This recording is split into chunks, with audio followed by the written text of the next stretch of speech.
నమస్కారం సార్.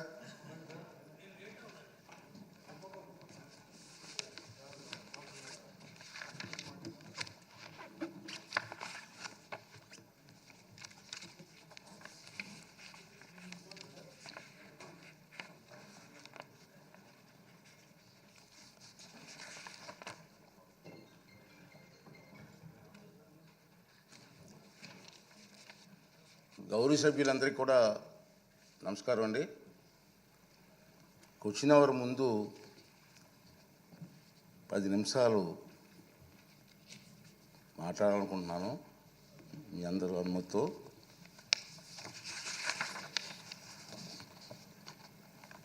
సభ్యులందరికీ నమస్కారం. మీ అందరికీ తెలుసు, ఈ 16వ శాసనసభలో సభ్యులైనటువంటి జగన్మోహన్ రెడ్డి గారు 24/6/2024 తేదీన నాకు ఒక లేఖ రాశారండి. ఆ లేఖలో అంతా చూస్తే అభియోగాలు, ప్రలాపనలు, బెదిరింపులమయం, అంతకంటే ఏమీ లేదు. దానికి తోడు తనకు ప్రతిపక్ష నాయకుడి హోదా అర్హత ఉందంటూ అసంబద్ధ వాదనలు చేస్తున్నారు. మీరందరూ చూస్తున్నారు టీవీలో దీన్ని. కానీ ఆ లేఖలో ఎలాంటి ప్రత్యేక అభ్యర్థన లేదన్న విషయాన్ని మీరందరూ గమనించాలి. ఈ లేఖ రాసిన కొద్ది రోజుల తర్వాత జగన్మోహన్ రెడ్డి గారు ఆంధ్రప్రదేశ్ హైకోర్టుని ఆశ్రయించారు. హైకోర్టు కూడా వెళ్ళారు.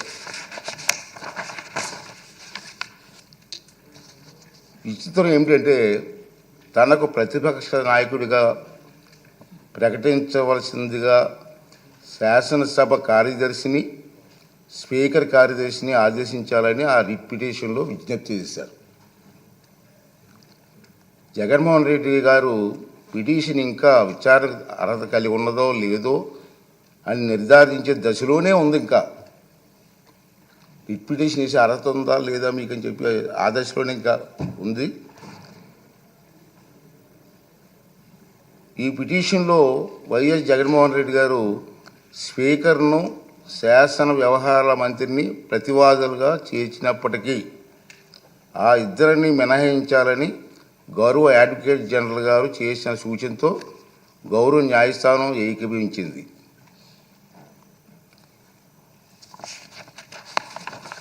ఈ న్యాయ ప్రక్రియ కొలిక్కి వచ్చే వరకు వేచి చూద్దాం అనుకున్నాను నేను. ఇంకా కోర్టులో పెండింగ్ ఉంది, పెండింగ్ చూద్దాం అనుకున్నాను. కానీ ఇటీవల కాలంలో ఈ అంశంపై జగన్మోహన్ రెడ్డి గారు ఇంకా వారి పార్టీ నాయకులు చేస్తున్నటువంటి పలు వ్యాఖ్యలు నా దృష్టికి వచ్చే మీరు కూడా టీవీలో చూస్తూనే ఉన్నారు. గౌరవ హైకోర్టు స్పీకర్కు సమన్లు జారీ చేసిందని, ఉత్తర్వులు జారీ చేయాలని స్పీకర్ను ఆదేశించిందని జగన్మోహన్ రెడ్డి చేస్తున్న వార్తలు వచ్చాయి. నిజానికి ఈనాటి వరకు హైకోర్టు జగన్మోహన్ రెడ్డి చేసినటువంటి పిటిషన్ విచారణ అర్హత ఉందో లేదో నిర్ధారణే ఇంకా జరగలేదు. వైఎస్ జగన్మోహన్ రెడ్డి గారు ఈ రకమైనటువంటి తప్పుడు ప్రచారం చేయడంలో ఆశ్చర్యపడవలసిన పని ఏమీ లేదని నేను అనుకుంటున్నాను. ఇంచేదంటే 24/6/2024 తేదీ లేఖలో రాసినటువంటి నిరాధార ఆరోపణల ఆధారంగానే ఈ తప్పుడు ప్రచారం సాగించారు. కాకపోతే ఆ దఫా ఆయన కల్పిత వాదనలను, ఆకాంక్షలను గౌరవ న్యాయస్థానానికి ఆపాదించడానికి సైతం వెనకాడలేదు. దురదృష్టవశాత్తు ఇదే ఆయన సహజ శైలి, మనందరికీ తెలుసు. జగన్మోహన్ రెడ్డి గౌరవ న్యాయస్థానానికి ఆపాదిస్తూ ప్రచారం చేస్తున్న అవాకులు చెవాకులు, అసత్యాలు గందరగోళానికి దారితీస్తున్నాయి. కనుక ఈ రూలింగ్ ద్వారా తప్పుడు ప్రచారానికి తెరదించాలని చెప్పి నేను నిర్ణయించుకున్నాను. అదండి నేను చెప్తాను. ఇది నేను నా రూలింగ్ సార్. ఇది ఈ రూలింగ్లు అన్నీ వస్తాయి. వినండి, లాస్ట్ వరకు ఉంటే. ప్రమాణ స్వీకార కార్యక్రమం చిరకాల సాంప్రదాయాలను అనుసరించే నిర్వహించారు. జగన్మోహన్ రెడ్డిని మాజీ ముఖ్యమంత్రి హోదాలో ప్రస్తుత మంత్రుల తర్వాత శాసనసభ్యునిగా ప్రమాణం చేయడానికి ఆహ్వానించారు. గతంలో 11/1/1995 నాడు అప్పుడు ఆంధ్రప్రదేశ్ శాసనసభ కూడా అప్పటి మాజీ ముఖ్యమంత్రిని మంత్రులు తర్వాతే ప్రమాణం చేయడానికి ఆహ్వానించిన సంగతి మీకు గుర్తు చేస్తున్నాను. అదేవిధంగా ఆంధ్రప్రదేశ్ 16వ శాసనసభ సభ్యుల ప్రమాణ స్వీకార కార్యక్రమంలో 21/6/2024 జరిగింది. కానీ స్పీకర్ ఎన్నిక మరణాడు అంటే 22/6/2024 నాడు జరిగింది. ప్రతిపక్ష నాయకుడిగా గుర్తింపు ఇవ్వగలిగితే అధికారం కేవలం స్పీకర్కి మాత్రమే ఉంటుంది. అందుకే సభ్యుల ప్రమాణ స్వీకార కార్యక్రమం జగన్మోహన్ రెడ్డికి ప్రతిపక్ష హోదా నిరాకరించడానికి సూచించిన అన్న వాదన సరికాదు. నిజానికి జగన్మోహన్ రెడ్డి వైఎస్ఆర్సీ శాసనసభాపక్ష నాయకుడిగా ఎన్నికైనట్టు 26/6/2024 వరకు మా సచివాలయానికి తెలపలేదు. నెంబర్ 1. అలాంటప్పుడు జూన్ 26 కంటే ముందు, అందున స్పీకర్ ఎన్నిక జరగకముందు ప్రతిపక్ష నాయకుడి హోదా గురించి నిర్ణయం తీసుకోవడం సాధ్యమా? ఇది ఒకటి గమనించవలసిన అవసరం ఉంది. ప్రతిపక్ష నాయకుడి హోదా ఎవరైనా అర్హులా కాదా అనేది కేవలం రాజ్యాంగ సూత్రాలు, కోర్టు తీర్పులు, చిరకాల సాంప్రదాయాల ఆధారంగా మాత్రమే నిర్ధారించగలరు. ఆంధ్రప్రదేశ్ వేతనాల పెన్షన్ చెల్లింపు అనర్హతల తొలగింపు చట్టం 1953లో ప్రతిపక్ష నాయకుడి హోదా ప్రస్తావన ఉంది. ఆ చట్టంలో సెక్షన్ 12B ప్రకారం ఎవరైనా ప్రతిపక్ష నాయకుడి హోదా ఇవ్వాలంటే వారు చట్టసభలో సభ్యులై ఉండాలి. 2, వారు ప్రభుత్వ వ్యతిరేక రాజకీయ పార్టీ సభలో నాయకుడై ఉండాలి. ఇది క్లియర్గా ఉంది. 3, ప్రతిపక్షంలో ఉన్న పార్టీకి అత్యధిక సంఖ్యాబలం ఉండాలి. 4, మరీ ముఖ్యంగా ఆ వ్యక్తి సభాపతి ప్రతిపక్ష నాయకుడిగా గుర్తించాలి. ఒకవేళ అత్యధిక సంఖ్యాబలం గల ప్రతిపక్షాలు ఒకటి కన్నా ఎక్కువ ఉంటే పార్టీ హోదాను దృష్టిలో ఉంచుకొని వాటిని ఏదో ఒక పార్టీ నాయకుడిని సభాపతి ప్రతిపక్ష నాయకుడి హోదా కల్పించవచ్చు. ఈ విషయంలో సభాపతి నిర్ణయానికి తిరుగుండదని సెక్షన్ 12B చెబుతుంది.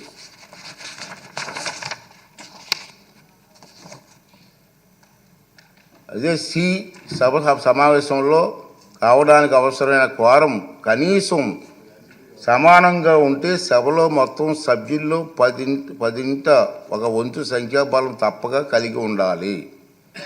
ఈ చరిత్రాత్మక డైరెక్షన్ను పార్లమెంట్లో ఆంధ్రప్రదేశ్ శాసనసభతో సహా అన్ని రాష్ట్రాలు చట్టసభల్లోని పాటిస్తున్నారు. గతంలో ఆంధ్రప్రదేశ్ శాసనసభ స్పీకర్ కూడా ఇలాంటి డైరెక్షన్ను నెంబర్ 56 జారీ చేశారు. ఈ డైరెక్షన్కు మూలాలు రాజ్యాంగం చూస్తే 103, 189(3) అధికారంలో ఉన్నాయి. చట్టసభల నిర్వహణ కనీసం 10ంట 1/10 సభ్యులు హాజరును వారంగా ఈ అధికారంలో నిర్దేశించారు. ఆంధ్రప్రదేశ్ వేతనాల పెన్షన్ చెల్లింపు అనర్హత తొలగింపు చట్టం 1953 ప్రకారంగా విచక్షణ అధికారాలు వినియోగించే సందర్భంలో స్పీకర్కు మార్గం చూపేది ఈ డైరెక్షనే. ఆంధ్రప్రదేశ్లో 1972-77 మధ్యకాలంలో 5వ శాసనసభను, 1994-99 మధ్యకాలంలో 10వ శాసనసభను ఏ ఒక్క ప్రతిపక్ష పార్టీకి ఎన్నికల్లో కనీసం 10% సీట్లు రాలేదు. కనుక ఎవరికీ ప్రతిపక్ష నాయకుడిగా గుర్తింపు దక్కలేదు. అలాగే 5, 7, 8, 16, 17వ లోక్సభలలోనూ 10% సూత్రాన్ని పాటించడంతో ప్రతిపక్ష నాయకుడిగా ఎవరు గుర్తింపు పొందలేకపోయారు. ఇటీవల పొరుగులో ఉన్న తెలుగు రాష్ట్రాల్లో 2021-2019 ప్రతిపక్షంలో ఉండే అతిపెద్ద పార్టీ నాయకుడు ప్రతిపక్ష నాయకుడిగా సభాపతి గుర్తింపు ఇచ్చారు. కానీ కొద్ది నెలల తర్వాత 9/6/2019 తన సభలో ఆ ప్రతిపక్షానికి సంఖ్యాబలం 10% కంటే తగ్గిందన్న నిర్ధారణకు రాగానే సభాపతి ప్రతిపక్ష నాయకుని ఇచ్చిన గుర్తింపును ఉపసంహరించుకున్నారు. అలాగే 8వ లోక్సభలో తెలుగుదేశం పార్టీకి 10% సంఖ్యాబలం లేకపోయినా ఉపేంద్ర గారిని ప్రతిపక్ష నాయకుడిగా గుర్తింపు లభించిందన్న మాట కూడా అవాస్తవం. మనం మాట్లాడుతున్నాం టీవీలో ఉపేంద్ర గారికి ఇచ్చారు కదా మీరని, అది వాస్తవం కాదు. నేను రికార్డ్ అంతా వెరిఫై చేయించాను, అది వాస్తవం కాదు. ఉపేంద్ర గారు ఆనాటి సభాపతి టీడీపీ గ్రూపు నాయకుడికి మాత్రమే నిర్ణయించారు. దాన్ని ఇతను ఇష్టం వచ్చినట్టుగా అవాస్తవాలు మాట్లాడే పరిస్థితికి వచ్చింది. ఈ వాస్తవాలను సాంప్రదాయాలను దృష్టిలో ఉంచుకుంటే 175 మంది సభ్యులున్న నేటి ఆంధ్రప్రదేశ్ శాసనసభ అతిపెద్ద ప్రతిపక్ష పార్టీకి కనీసం 18 మంది సభ్యులు ఉంటే తప్ప ప్రతిపక్ష నాయకుడి హోదా రాదని అందరికీ అర్థమవుతుంది. ఈ నిబంధనలు సాంప్రదాయాల ఉదాహరణలో జగన్మోహన్ రెడ్డికి తెలియదని చాలామంది అనుకుంటున్నారు, కానీ తప్పు. తెలుసు.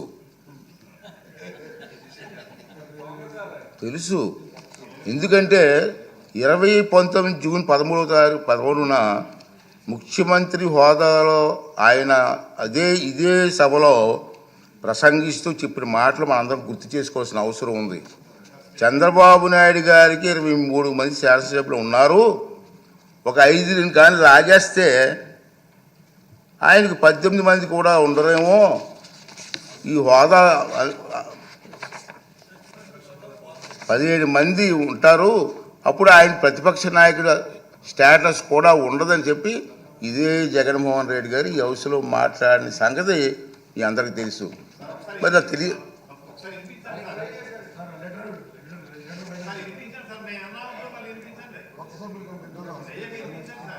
అదే చెప్తాం కదా.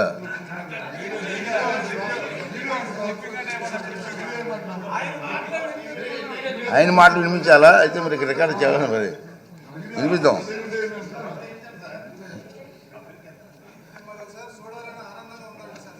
అతనే చెప్పారు,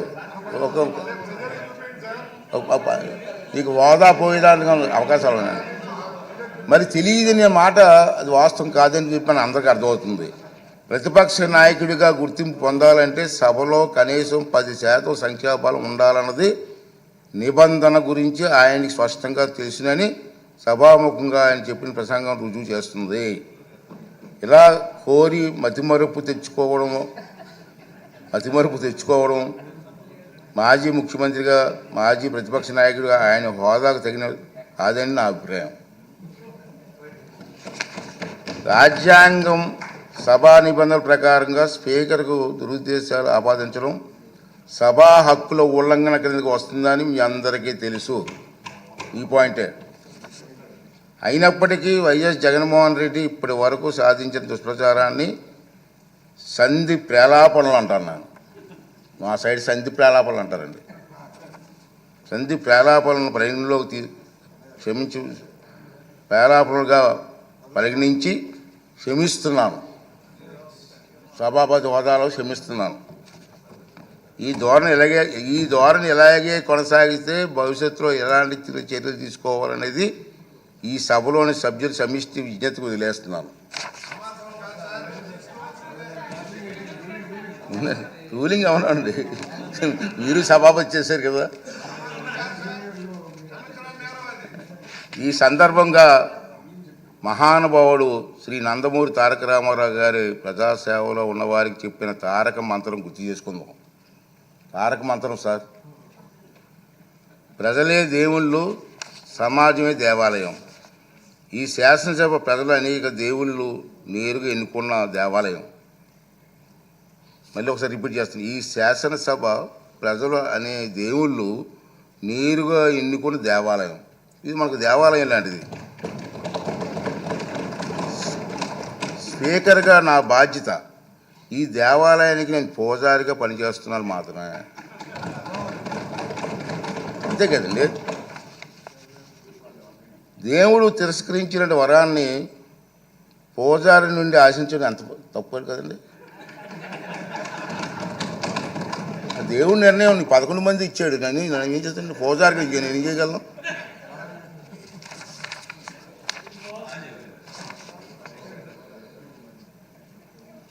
ఈ నియోజకవర్గాల్లో ప్రజలు ఈ సందర్భంగా వాళ్ళ సభ్యులు కూడా రావట్లేదు, మీరు చూస్తూనే ఉన్నారు. ఈ సందర్భంగా సభకు దూరంగా ఉంటున్న సభ్యులకి నా విజ్ఞప్తి ఏంటంటే, మీ నియోజకవర్గాల్లో ప్రజలు మీకు ఇచ్చిన గౌరవాన్ని, బాధ్యతను గుర్తు చేసుకోండి. మీకు సభకు దూరంగా ఉంటే మీ నియోజకవర్గాల సమస్యలు సభలో ఎవరు ప్రస్తావిస్తారు? వాటికి పరిష్కారాలు ఎలా సాధిస్తారు? ఈ బాధ్యతను గుర్తించి మిమ్మల్ని నమ్ముకున్న మీ ప్రజల గొంతు వినిపించడానికి సభకు హాజరు కావాలని, రాజ్యాంగం మీకు అప్పగించిన బాధ్యతను సమర్థవంతంగా నిర్వహించాలని విజ్ఞప్తి చేస్తున్నాను. నమస్కారం. ఈ రూలింగ్ తాలూకు ఇంగ్లీష్ కాపీని కూడా సభ రికార్డులో భాగంగా ఉంటుందని చెప్పి సందర్భం మనం చేస్తూ మీ అందరి దగ్గర సెలవు తీసుకున్నానండి. ఈ రూలింగ్ ఇవ్వాలనే ఉద్దేశంతో దీన్ని తెర వేయాలి, ఎక్కడో తెర వేయకపోతే పబ్లిక్ అందరికి తెలియాలా, అందుకే సామాన్యులకు అర్థమైన విధంగా చెప్పాలనే ఉద్దేశంతో నేను ఈ టైం తీసుకోవడం జరిగిందని చెప్పి మనం చేస్తూ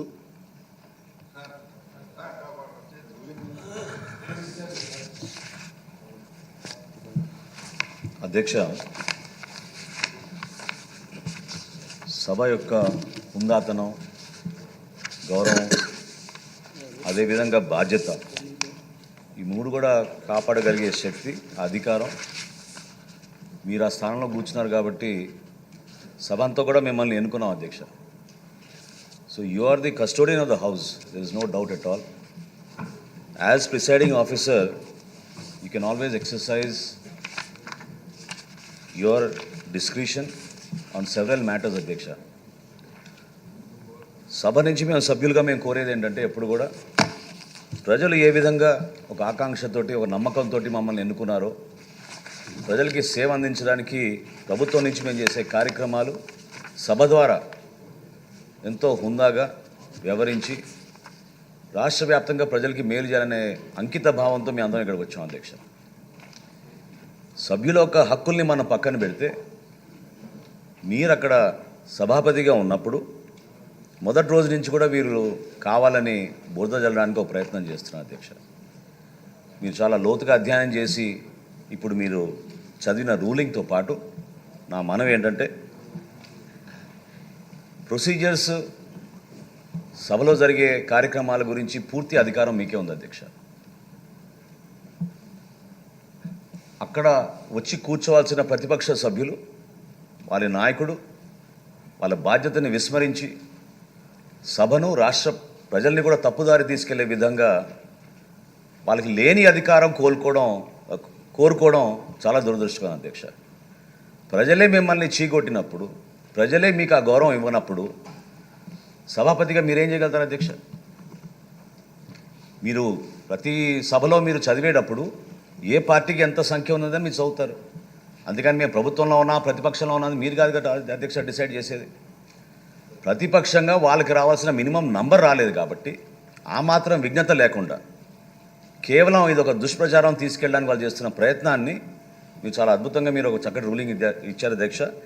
అయితే నా చిన్న రిక్వెస్ట్, నా మనవి జనసేన పార్టీ నుంచి మేము కోరేది ఏంటంటే అధ్యక్ష, మీరు ఆ రూలింగ్తో పాటు ఖచ్చితంగా ఈ మ్యాటర్ని మీరు సభా హక్కుల సంఘానికి మీరు రెఫర్ చేయాలి అధ్యక్ష. ఆ కమిటీ దీని గురించి ఇంకొంచెం లోతుగా విశ్లేషించి మీకు దీనిపైన రిపోర్ట్ అందించి, ఎవరైతే ఈ విధంగా కంటిన్యూస్గా మాధ్యమాలు ఉన్నాయి కదా అని వాళ్ళు వాడుకొని ఒక నెరేటివ్ వాళ్ళు ఏదైతే ప్రజల్లోకి తీసుకెళ్తున్నారో దాన్ని ఖచ్చితంగా మన బాధ్యత అధ్యక్ష. మేము అందరం కూడా మీకు ఎప్పుడు అండగా నిలబడతాం. You have the powers, you are like you truly said అధ్యక్ష, you are the custodian of the house. As a custodian you have to exercise your powers and duties. Through that only we can support our members in this long journey అధ్యక్ష. రాష్ట్రంలో ఈరోజు నెలకొన్న ఆర్థిక విధ్వంసాల నుంచి మనం బయటకు వచ్చి ఆంధ్రప్రదేశ్ని మరొకసారి అభివృద్ధి పందాలు నడపాలంటే అందరం కలిసికట్టుగా పనిచేసుకోవాలి అధ్యక్ష. ఇట్లా అనాలోచిత మాటలు, మూర్ఖమైన నిర్ణయాలు తీసుకుని ప్రజలపైన ఈ విధంగా అభాండనాలు, మీపైన అభాండనాలు వేయడం అనేది సరికాదు అధ్యక్ష. తప్పకుండా మేము డిమాండ్ చేస్తున్నాం అధ్యక్ష. I request you please refer this matter to the committee on privileges. దీని గురించి లోతుగా అధ్యయనం చేసి మీకు రిపోర్ట్ సబ్మిట్ చేసేటట్టు సభ్యులందరూ కూడా సహకరిస్తారు అధ్యక్ష. మనోహర్ గారు, మీరు కూడా సభాపతి చేశారు, మంచి సూచన చేశారు. మీరు చెప్పిన సూచన బాగుంది. నేను ఒకసారి స్టడీ చేసి సభా హక్కుల కమిటీకి పంపించి ఏర్పాటు చేయడం కోసం ప్రయత్నం చేస్తాను. దీని మీద డిస్కషన్ వద్దండి ప్లీజ్. రూలింగ్ అయిన తర్వాత పెద్ద మాట్లాడండి. దీని మీద డిస్కషన్ అనవసరం. ఇంకా మనం ఆల్రెడీ రూలింగ్ ఇచ్చాం కదా. విషయం, సభాపతి యొక్క హక్కులకు సంబంధించిన విషయం, రాష్ట్ర ప్రగతికి సంబంధించిన విషయం, రాష్ట్రంలో జరిగిన అరాచక ఆటవిక విధానాలకి ప్రతినిధి ఎవరో, ఏ విధంగా జరిగిందో ఇంకా కంటిన్యూ అవుతుంది. దోచుకున్న సొమ్ముతో మీడియాని నియంత్రించి తప్పుడు ప్రచారం చేస్తూ ఉన్నారు. దీని మీద సభ డిస్కస్ చేయాలి. అన్ని పక్షాలు డిస్కస్ చేసి తమ సభా హక్కుల సంఘాన్ని పెట్టడంతో పాటు అసలు జరుగుతున్న పరిణామాలు ప్రజలకు తెలియాల్సిన అవసరం ఉంది. రాష్ట్రంలో ఏం జరుగుతుంది, ఏ విధంగా తప్పుడు విధానాలు వెళ్తున్నారు, ఒక నియంతలాగా, ఒక డిక్టేటర్ లాగా ఏ విధంగా పరిపాలన చేశారు, ఇవాళ కూడా అదే విధానం